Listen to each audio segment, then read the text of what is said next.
ഇന്നത്തെ നമ്മുടെ പരിപാടി നമ്മുടെ റോസ് സുന്ദരിച്ചീരയില്ലേ, അതിൻ്റെ അരിയെല്ലാം വിളഞ്ഞു. ഇനിയിപ്പോൾ മഴ ആയതുകൊണ്ട് നമുക്ക് അരി എടുക്കാൻ കിട്ടത്തില്ല, എല്ലാം പൊഴിഞ്ഞു പോകും. അതുകൊണ്ട് അരി എടുക്കാൻ പോവുകയാണ്. എൻ്റെ തൊണ്ട് കണ്ടോ, അതിൻ്റെ അരി എടുത്ത് ഉണ്ടോ മറിഞ്ഞിട്ട് അരി എടുത്ത് വലിയ മുഴുത്തതാണ്. നല്ല രസമല്ലേ ഇത് കാണാനായിട്ട്.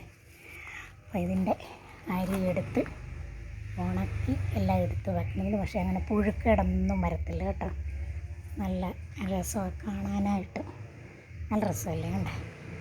ആണ് എൻ്റെ റോസ് സുന്ദരി. അപ്പം വേറെ ഇവിടെ സുന്ദരികളുണ്ട് കേട്ടോ, കാണിച്ചു തരാവേ. കുറച്ച് പേരുണ്ട്, ചെറുതാണ്. ഇതാണ് കണ്ടോ റോസ് സുന്ദരികളെല്ലാം കൂടെ നിൽക്കുന്നുണ്ട്. നമ്മൾ അരി എടുത്ത് ശേഖരിച്ച് വെച്ചില്ലെങ്കിൽ നമുക്ക് പിന്നെ ഇതിൻ്റെ കിട്ടത്തില്ല. കണ്ടോ തീരെ കിളന്നായി വന്ന് പുഴുക്കേടില്ല കണ്ടോ. ഇതിൽ പാൽച്ചീര ഒരു സൈസ് ചീര ഉണ്ടായിരുന്നു. അതിൻ്റെ ഇത് കണക്ക് ഞാൻ അരി എടുത്ത് വെക്കാൻ പറ്റിയില്ല, മഴയെല്ലാം വന്ന് നോക്കിപ്പിക്കുന്നത് മുഴുവൻ പൊഴിഞ്ഞു. ഇപ്രാവശ്യം നേരത്തെ എടുത്ത് വെക്കുക. കിടക്കുന്നോ എൻ്റെ സുന്ദരി ചീര.